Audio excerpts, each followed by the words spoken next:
अग्निमीळे पुरोहितं यज्ञस्य देवमृत्युजं होतारं रत्नधातमम्। सर्वरक्षक परमपिता परमात्मा को याद करते हुए, उनको कृतज्ञता पूर्वक प्रणाम करते हुए आइए उस परमपिता परमात्मा के द्वारा प्रदत्त जो दिव्य ज्ञान है, भागवत ज्ञान है, जो श्रेष्ठ ज्ञान है, जिस ज्ञान को प्राप्त करके हम परम शांति को प्राप्त कर सकते हैं, जिस ज्ञान को प्राप्त करके हम अपने जीवन में दिव्यता को धारण कर सकते हैं, जिस ज्ञान को प्राप्त करके हम अपने जीवन में अंधकार को नष्ट कर सकते हैं, ऐसे ज्ञान को हम प्राप्त कर रहे थे, ऐसे ज्ञान का हम स्तवन कर रहे थे, उस ईश्वरीय वाणी का हम स्तवन कर रहे थे, जिसको परमपिता परमात्मा ने सृष्टि के आदि काल में ही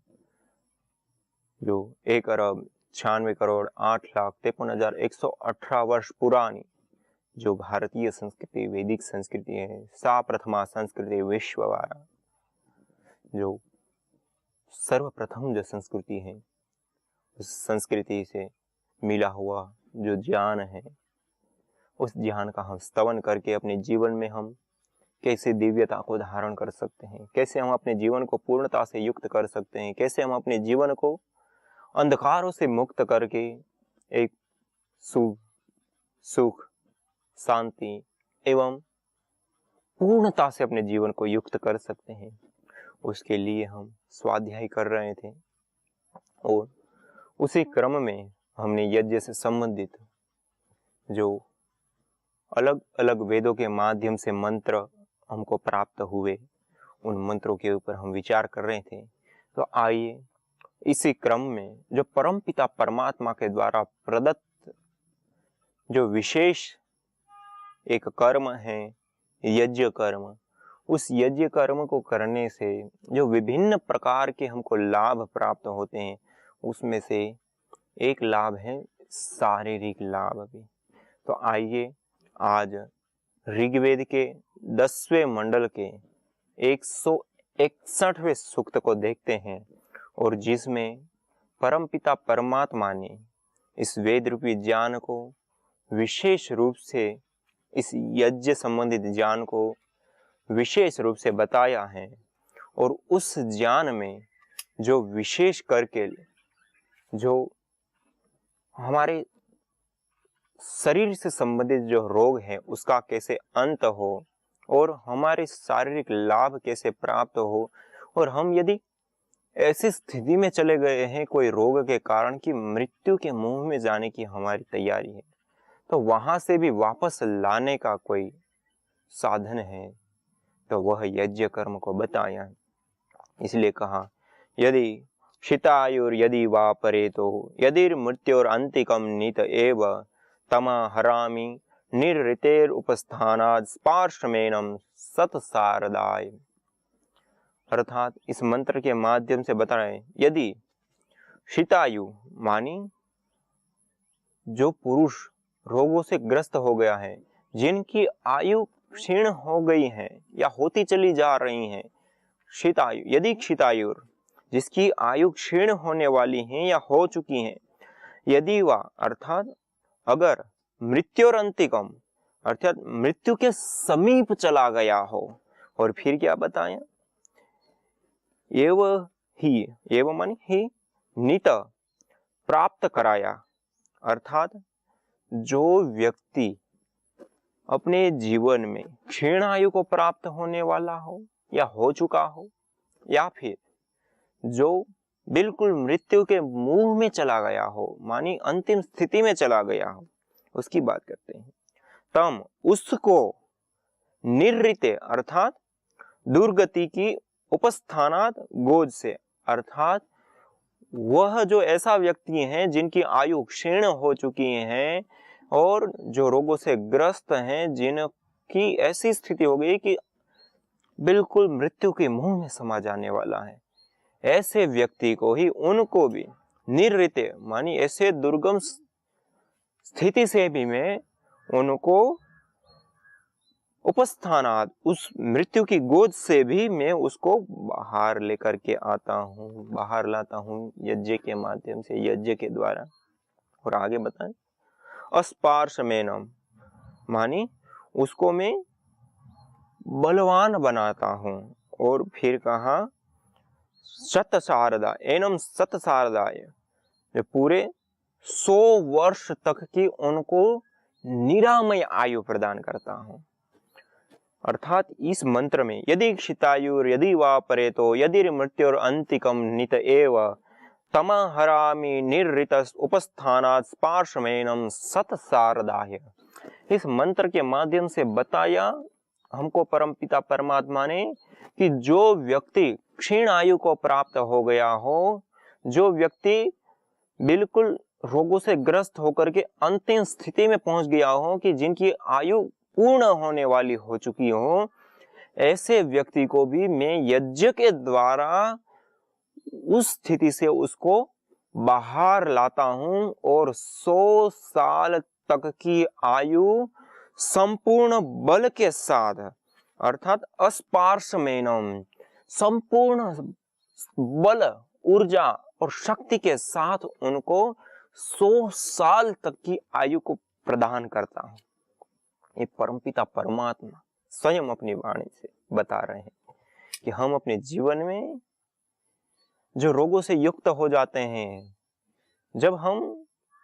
अंतिम स्थिति में चले जाते हैं, मृत्यु की कगार पे पहुंच जाते हैं बीमारी के बढ़ जाने के कारण, तो उसकी चिकित्सा भी हम यज्ञ के द्वारा कर सकते हैं। और मृत्यु के मुंह में जो व्यक्ति समा गया है, उपस्थाना, जो मृत्यु की गोद में चला गया है व्यक्ति, उसको भी बाहर निकाल करके शतशारदाय अस्पार्शमेनम, 100 शरद ऋतु तक, मानी 100 साल तक उसको जीने के लिए सशक्त निरामय आयु और स्पार्शमेनम, बल से युक्त आयु प्रदान करता है। ऐसे नहीं कि ऐसी आयु के बीमार से कमजोर होकर के हम अपने जीवन को देना, बल से युक्त निरामय आयु, ऐसी आयु को उस व्यक्ति को भी प्रदान करता। तो आप विचार कीजिए, जो व्यक्ति बीमार हो गया है, जो व्यक्ति मृत्यु के कगार पे पहुंच चुका है, जिनकी बिल्कुल अंतिम अवस्था आ गई है, जिनकी रोग प्रतिरोधक क्षमता नष्ट हो गई है, जिनकी आयु क्षीण हो गई है, ऐसे व्यक्ति को भी मृत्यु के मुंह से बाहर ला करके 100 साल तक की आयु देकर के निरामय आयु, और वो भी बल से युक्त आयु देने का वो संकल्प कर रहे हैं। बात बताएं तो आप विचार कीजिए, जो व्यक्ति स्वस्थ है, जो व्यक्ति निरामय है, वो व्यक्ति यदि हर रोज यज्ञ कर ले तो वो कभी बीमार हो सकता है, उसका कभी अहित हो सकता है, उसके जीवन में कोई रोग आ सकता है, उसके जीवन में कोई अशुभ आ सकता है? कभी आ ही नहीं सकता। इसलिए तो श्रीमद् भगवत गीता में भी कहा ना, सर्व काम दुख इष्ट काम दुख। ये जो इष्ट काम दुख बताया,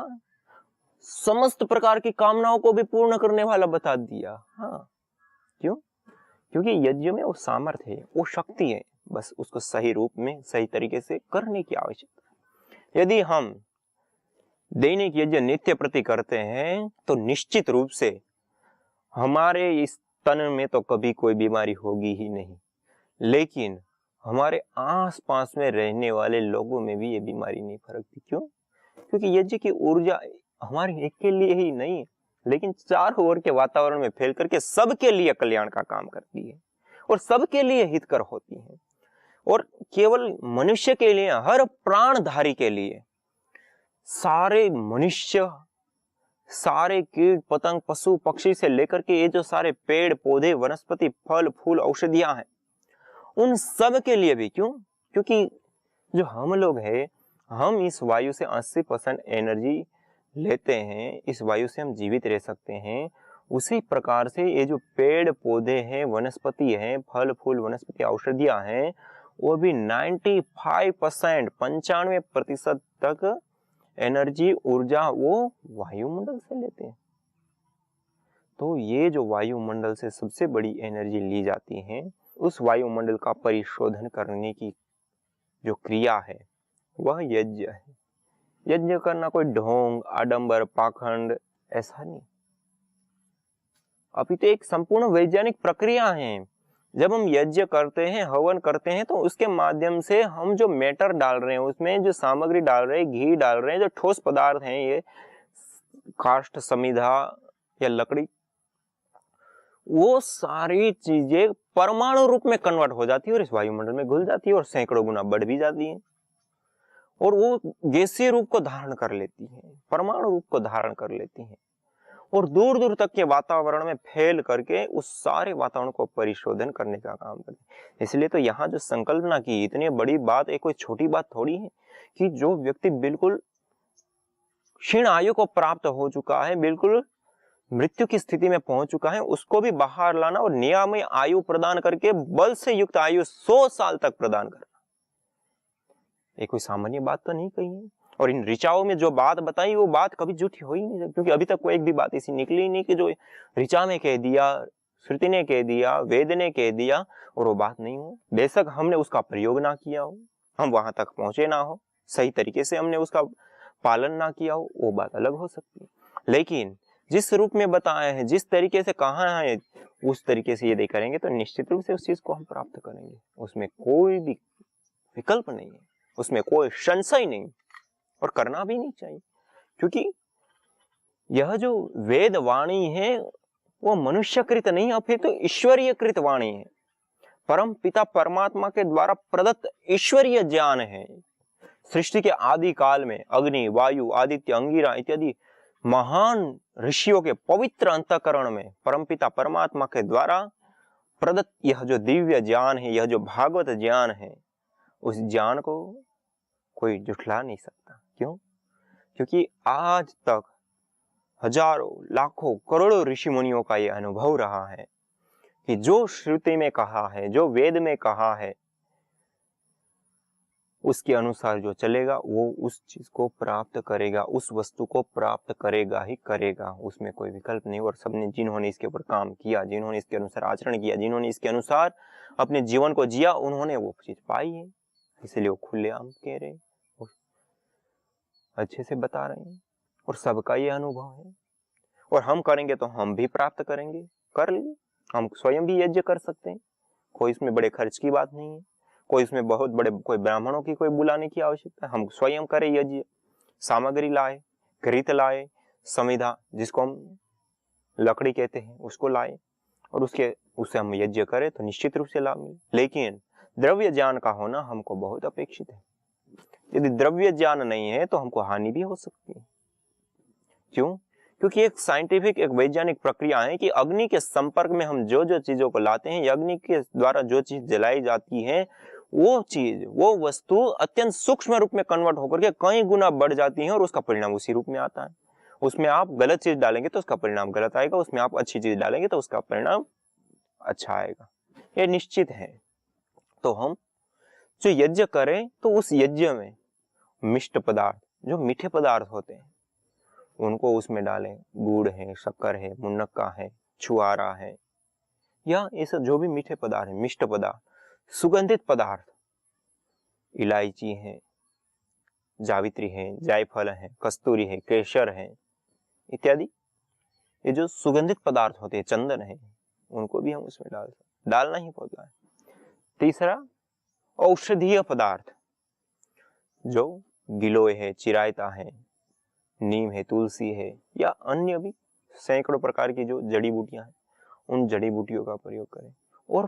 पुष्टिदायक जो पदार्थ होते हैं, जिसको हम अन्न कहते हैं, बादाम कहते हैं, या घृत आदि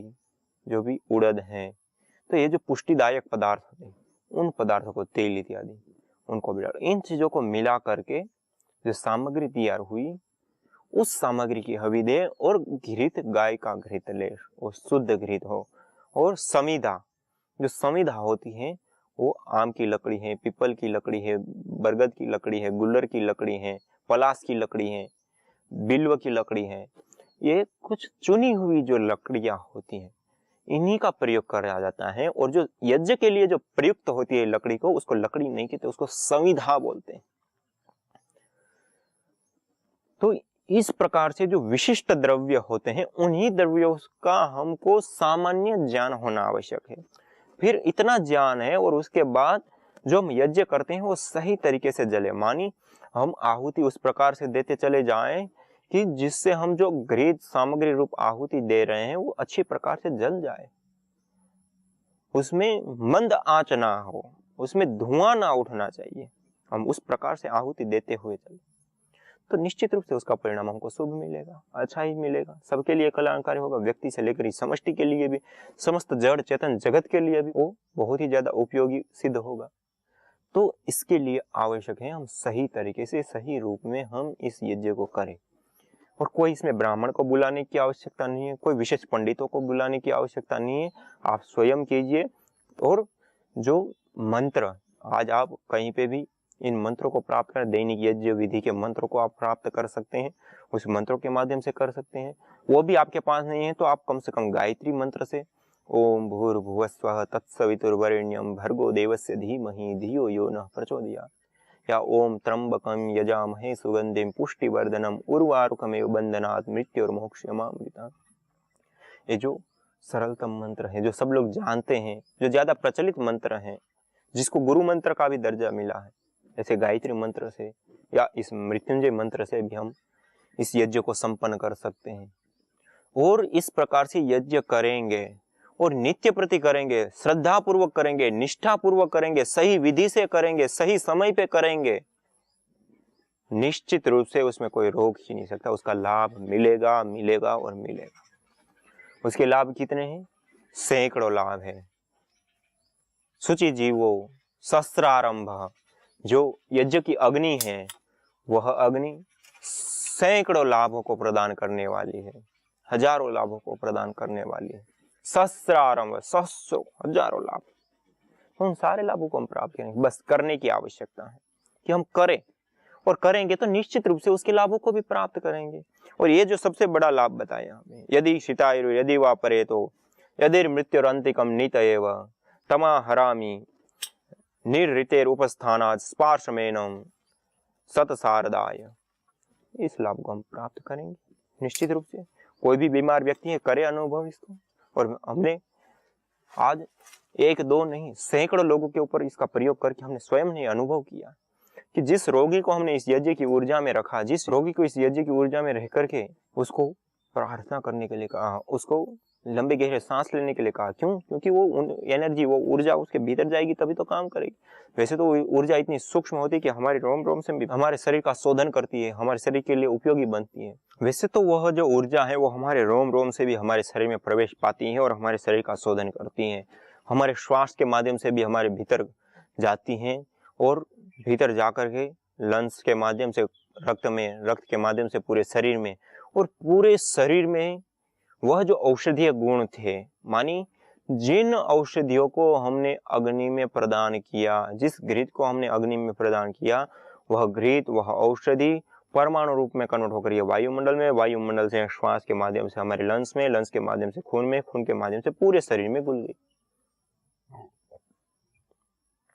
और हमारे पूरे शरीर में जो भी रोग हैं उन रोगों को दूर करने का काम करती है, और वो सारे रोग दूर होते हैं, सारे रोगों को नष्ट करता है, और एक दो ही नहीं हर प्रकार के रोगों में उपयोगी है। और हमने जो अभी प्रयोग किया उसमें भी हमने पाया सामान्य सर्दी जुकाम बुखार, जो वायरल बुखार होता है उसके लिए तो रामबाण की तरह काम करता है, और उससे अतिरिक्त भी जो अन्य रोग है, पैरालिसिस, पार्किंसन से लेकर के जो भी मस्तिष्क से संबंधित रोग है, स्ट्रेस, तनाव, चिड़चिड़ापन, नींद ना आना, इससे लेकर के जो बड़े बड़े रोग है, कैंसर जैसे रोग,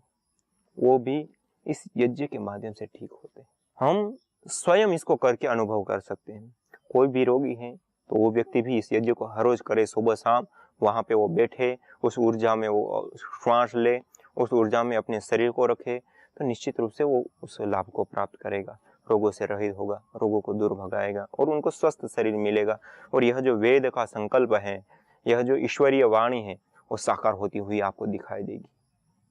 तो निश्चित रूप से ये सारे लाभ मिलते हैं, लेकिन हमको उस रूप में उसको प्रायोगिक स्तर पे लाने की आवश्यकता है, उस रूप में उसको प्रायोगिक स्तर पे प्रयोग करने की आवश्यकता है, और उसको करने से हमको निश्चित रूप से लाभ मिलता है। जब तक प्रयोग नहीं करेंगे तो कैसे हमको पता भी चलेगा, कैसे हमको लाभ मिलेगा। तो इसके लिए आज भी